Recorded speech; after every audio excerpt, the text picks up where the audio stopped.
Right. Right, here we go.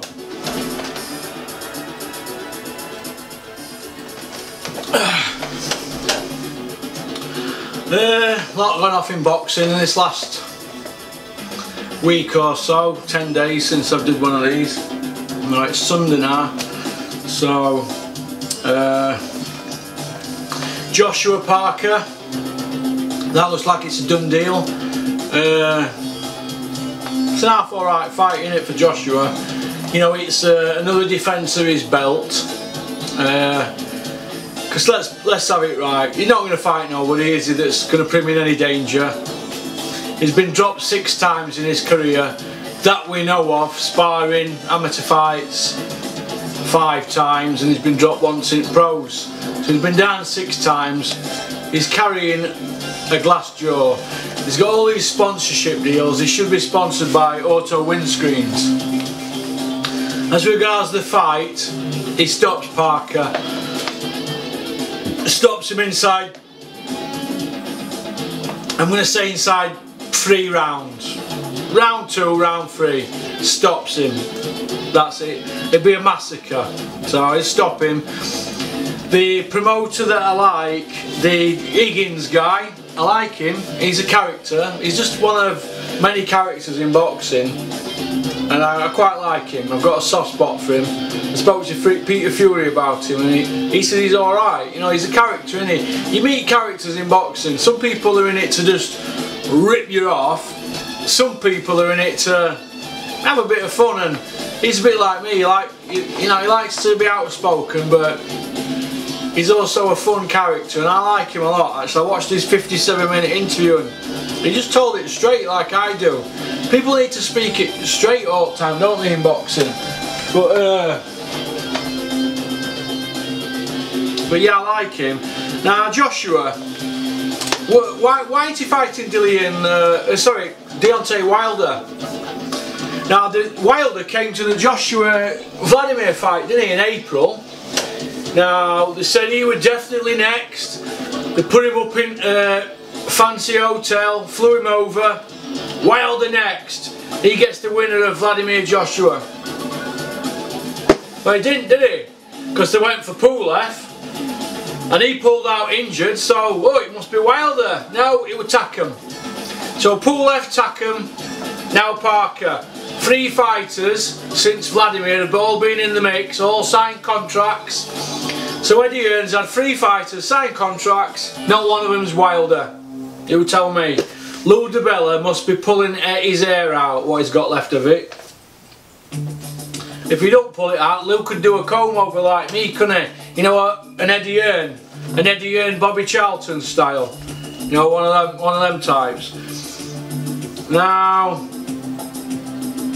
Joshua, I've heard a little dicky bird told me this week that he's going to have the Fitzroy lads, amateurs, kicked out one day on a certain day so he can train there. Well, why is that? Why ain't he training at EIS? You know what I mean?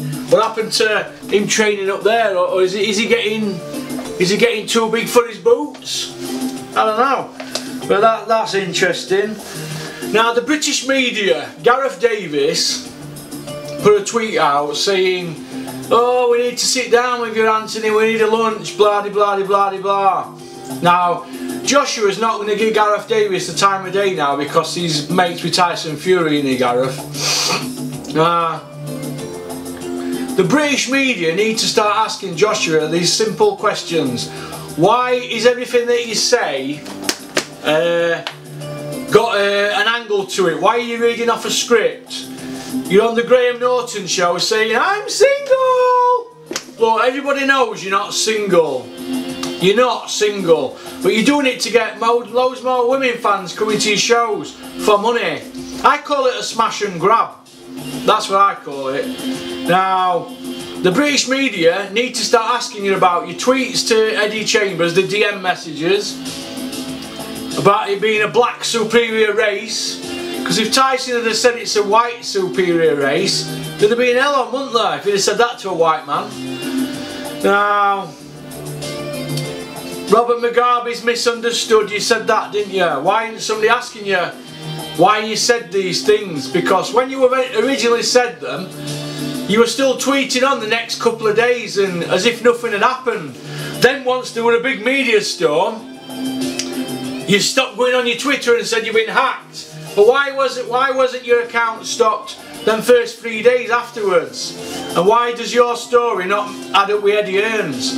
Because you're not giving it any fuel, are you? That's what I'd do if it were me in your situation. You're not giving it any fuel, you just want it to go away. You're not doing any interviews regarding Mugabe, Superior Race, Eddie Chambers, StubHub. You won't even do interviews with this Fitzroy Lodge thing. You're trying to create I'm the best in the world sort of thing. You know, like Andre Agassi and Federer on top of that building in Dubai playing tennis and Tiger Woods hitting a golf ball off it. We've now got you on pads with your cousin. Look, it's fake, you're a fraud and you should be embarrassed. Why don't you just try and be yourself? Be yourself, like you were when you were at that presser at Mascal's in Brentwood, you know, at Marianne's officers. When you were talking to that Dominic Brazil, be yourself, like when you speak to him. Or when you're sending text messages to Tyson Fury, you know what you put in them text messages. Why don't you be yourself, like when you're sending them boys text messages, or speaking to Dillian White, you know, when cameras are not there. We all know what you like.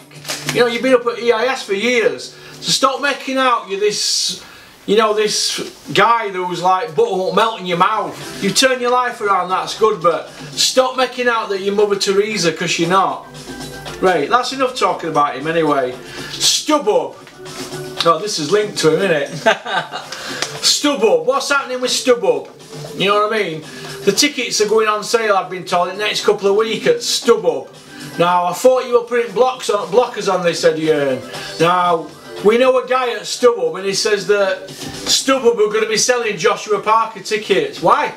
Why is StubHub going to be involved yet again in this mass rip-off?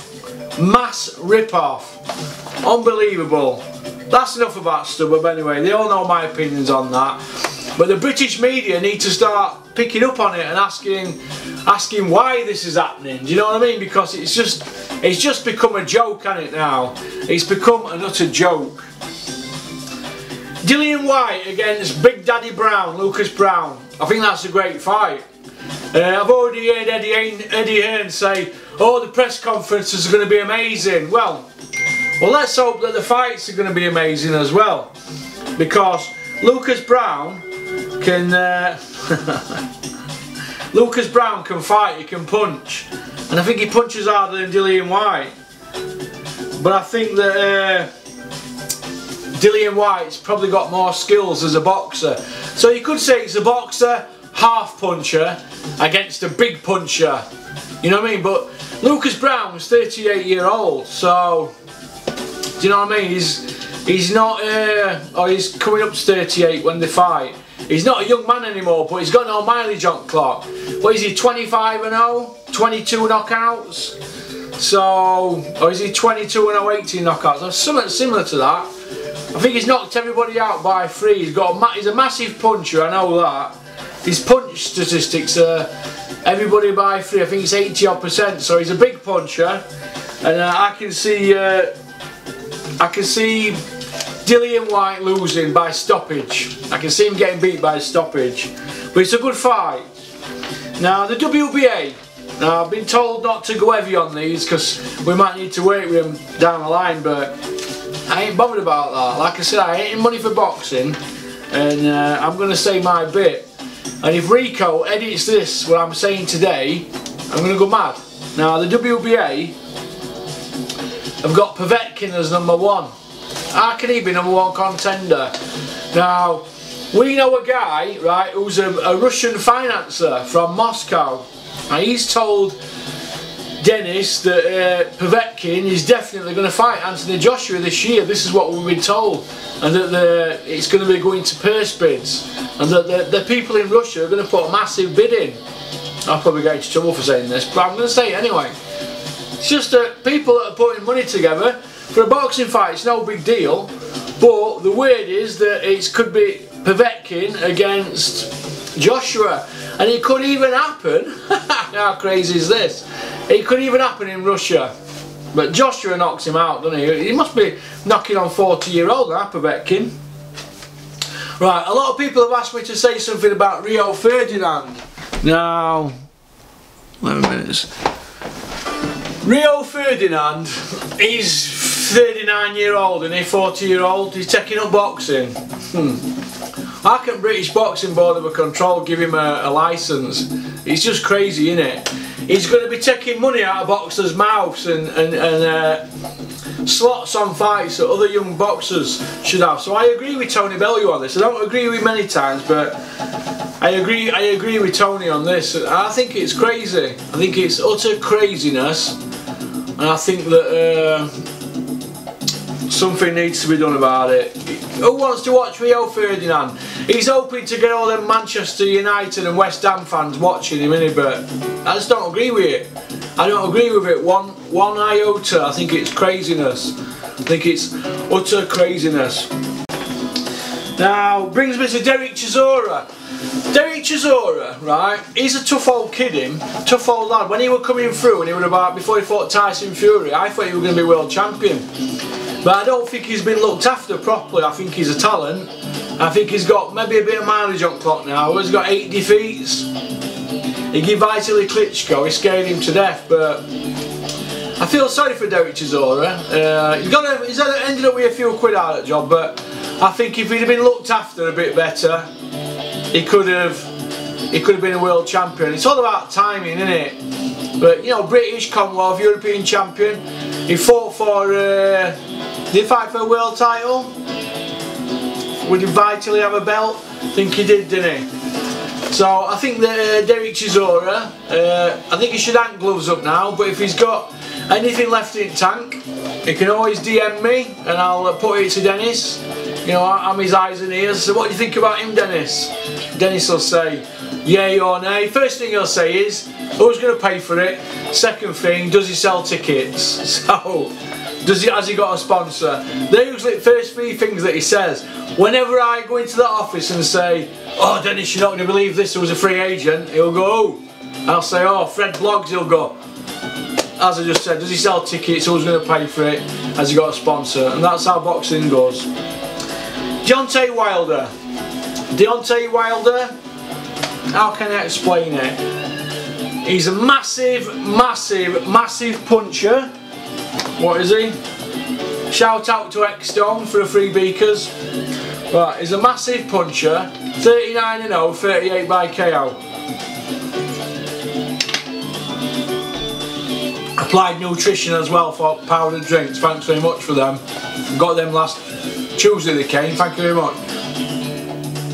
Now, Wilder, he should be fighting Joshua, shouldn't I? I know I've covered this earlier. Why aren't they fighting him? He's got a WBC belt. That's got to be the fight after Parker, hasn't it? For all the marbles. You know what I mean? It's got to be the fight. Joshua will have 5 belts then. There's only a Ring Magazine belt then, and then he can, you know, he can clear off then, can't he? Now, people keep saying to me, is the heavyweight division at the moment the poorest ever era? Do you know what I say to that? Yeah, it is. It's the poorest era of heavyweight boxing. You've got Parker and Charlie Martin. They wouldn't be world champions, would they? Parker and Charlie Martin. They got lucky, very lucky. Now, Parker were also lucky against Huey Fury. But it's the poorest era of heavyweight boxing. And of course you've got Eddie Hearn making boxing into the strongest era of heavyweight of boxing. You know, he's done really well. Nobody can knock Eddie Hearn back for his promotional skills, but I've got 2 5-year-old twins, boy and a girl. They could promote on Sky Sports. You don't need to be a good promoter when you're on Sky. Now, Frank Maloney put great shows on Sky, and look at him. Who can put up with him for half an hour in the same room? But yeah, he put great fights on, didn't he, on Sky? Because you've got the platform. If you've got the platform, you can look good. But I want to see Eddie Hearn do something with a small budget, no TV, and up at Magna in Rotherham. Or Donny Dome on a cold Saturday night or a Friday night. Or York Hall on a Wednesday. Right? Do you know what I mean? Because Eddie said it was sold out, York Hall, didn't he, that December show, and it wasn't. So, if you can't sell York Hall out with a card like that, it proves it's hard, doesn't it? And they didn't even have that many, if you go on to bar viewers, they didn't even have that many viewers, did they, on night? Katie Taylor headlining, come on. So, anybody can promote on Sky, can't they? Anybody. Now, it remains to be seen, doesn't it? Which brings me to Amir Khan, Kell Brook. Oh, God. Could you imagine being co-accused with Amir Khan? Eh? He'd be mates with coppers, wouldn't he? Or he'd be mates with enemy, wouldn't he? Isn't it amazing how people in boxing, right, can just turn like that for money, pound notes? You couldn't stand Eddie Hearn. Dennis and Asif Valley went to see Eddie Hearn at Joshua's gym opening in January 2017, and that fight were dead in water. I mean, Amir couldn't stand Eddie Hearn then. I'm not even going to repeat some things that I heard, but he couldn't stand Eddie Hearn. And now all of a sudden, he's sat there. He was embarrassed on that press conference. He was embarrassed.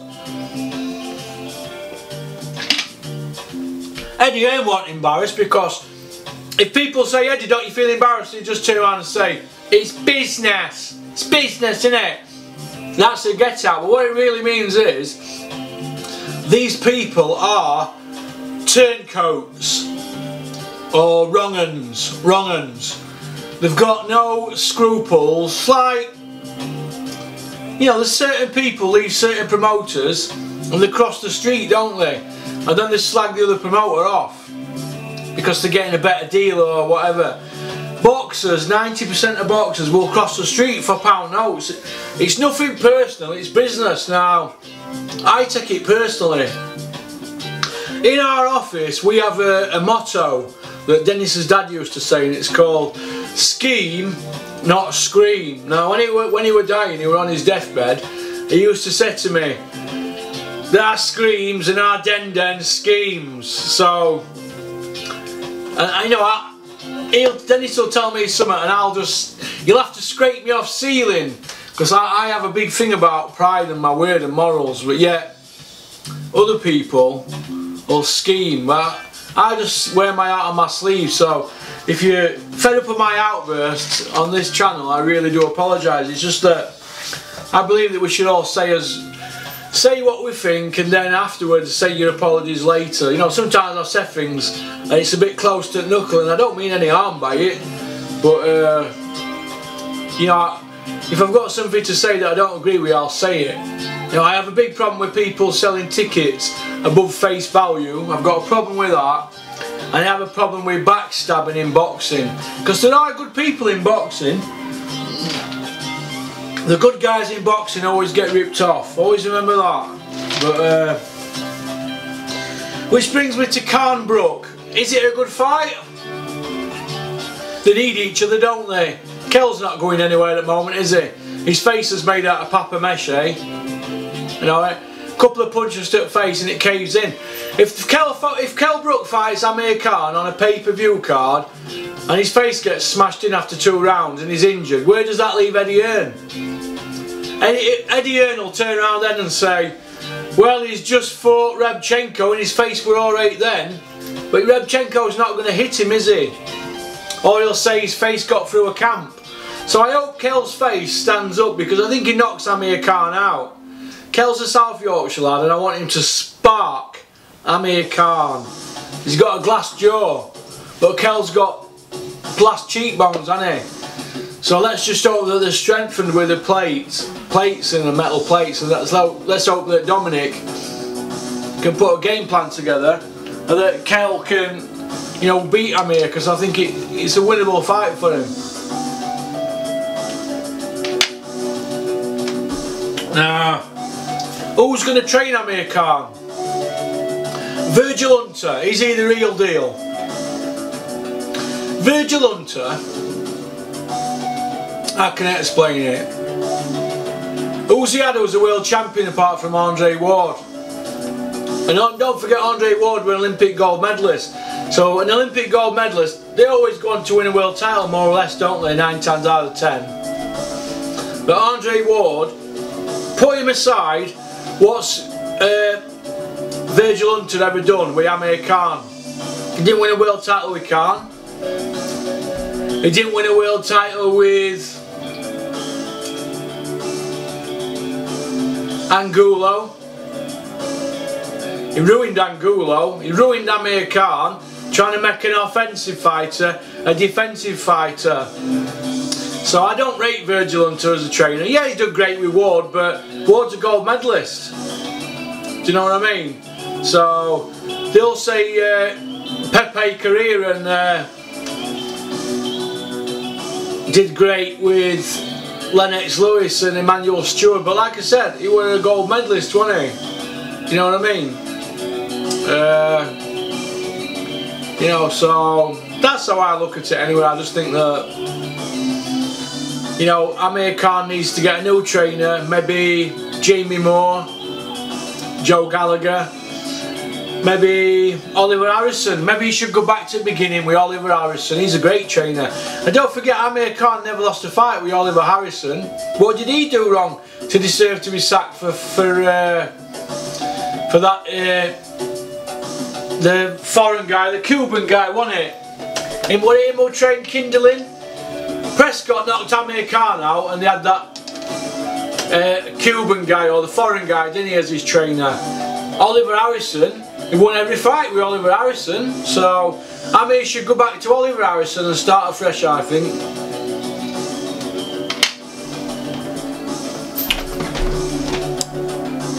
Right. I think that's basically it really. There's not really much to add apart from our show is on the 2nd of February and there's 225 tickets left, £40 tickets at Sheffield at Ponsford. There's a few people from boxing coming because there's meetings planned for all evening after the fight with, you know, trainers, managers.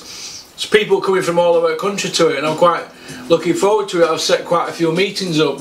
You know, boxers are going to be there with the managers, promoters with no TV deals, so it's going to be mainly a busy night of boxing and business and then partying, all being well. It'll all be going off, so I'm looking forward to it. So 2nd of February show is looking good. Liam Cameron has been pulled off. He's going to fight April 14th now, I think, at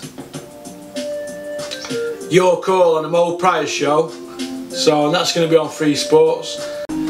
So yeah, sadly Frankie Gavin's not going to be on Free Sports, but he's still got his IBO belt that me and Dennis managed to deliver by the sake of a few emails to Ed Levine. So Frankie's got a good fight against that guy for the belt, so let's hope that he wins. But getting back to boxing at the moment, let's have a look through this. Let's have a look at these other lads. Which brings me to trainers, up and coming trainers in boxing at the moment. Now you've got John Murray from Manchester. He's got Chris Conwell, a kid called Jordan. He's got the Joe. He's starting to get a good stable going together. John Murray, and you've got Matthew Hatton. He's getting a good little stable together. All ex, you know, champions like Matthew and John. They both fought for world titles and they were European champions, so I wish them well, Matthew Hatton and John Murray. They're looking good, and I think boxing now is becoming bigger than ever, which is brilliant. I just think that people need to be a bit more patient and be a bit more loyal. When a boxer loses, they need to stop sacking the trainer, because if a boxer thinks he's won a fight after 12 rounds and he doesn't get the decision, it's not his trainer's fault, because if the judges would have give him the decision, he wouldn't have sacked his trainer. So they can't keep looking at sacking your trainers. Boxers out there need to be a bit more loyal to the trainers, more loyal to the managers, and try and sell a bit more, sell extra tickets. Ricky Hatton gets out there, or he did get out there when he fought, and made himself available to the public. He sold tickets.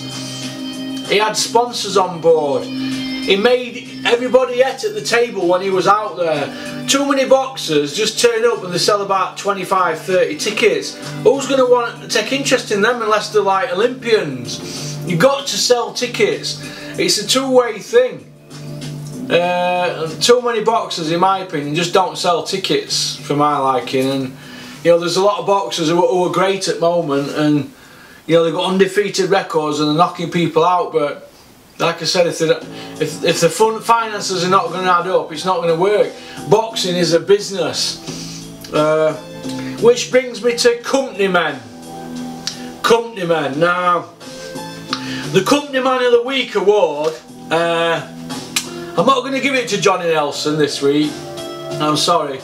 Johnny Nelson doesn't win Company Man of the Week. Company Man of the Week goes to Adam Smith for saying at the Amir Khan press conference that Amir Khan and Kell Brook are going to fight a trilogy. Now, it's on my timeline if you look. Adam Smith, what are you on? You are the biggest Company Man of the Week. Kell Brook against Khan in a trilogy. Think about what you're saying, Amir, Adam, because it's just not going to happen.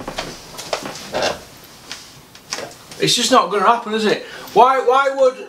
How's Amir Khan going to get through 3 fights with Kell Brook, 36 rounds, without getting his jaw broke? Or how's Kell going to take them jabs of Khan to his face?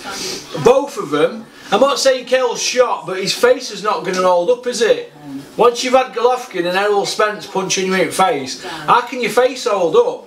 It's just not going to hold up, is it? To cottages to apartments, find homes that match you at home away. Last few times Amir's fought, he's been dropped, hasn't he? He got dropped in Sheffield. He got dropped against Canelo heavily. And Kell Brook can punch, can't he? If he lands on Amir Khan's jaw, it's going to be KO, isn't it? So I just think that...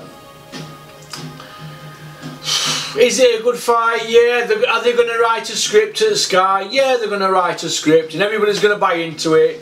You're probably looking at Bolton Wanderers football ground, and you're probably looking at Bramall Lane again. And they're probably going to get 2 fights out of it, home and away. You're going to see posters for War of the Roses, Yorkshire, Lancashire, and then Lancashire, Yorkshire. That's what you're going to see.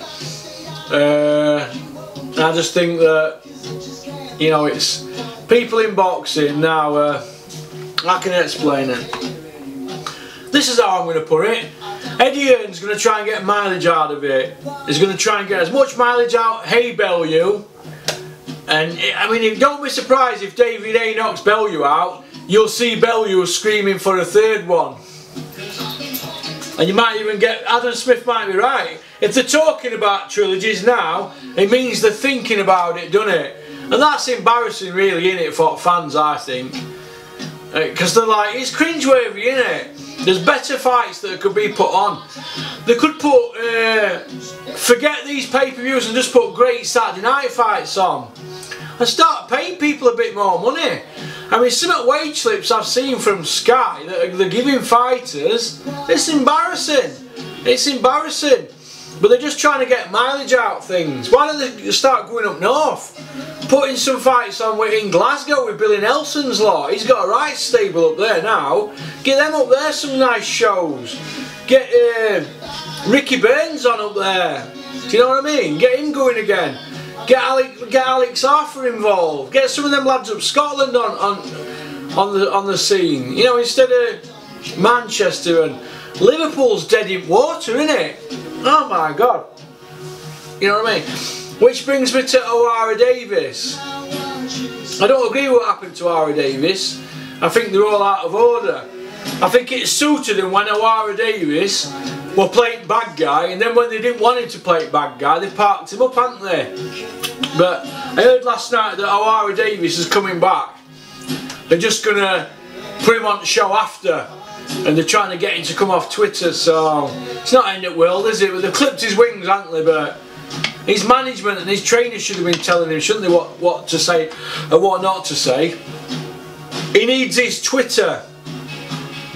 He needs his Twitter password and that given to Frank Smith and Anthony Lever, doesn't he, at Matchroom, like, you know, Joshua's.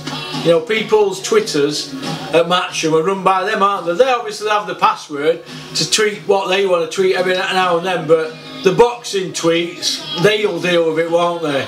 They're trained people, aren't they?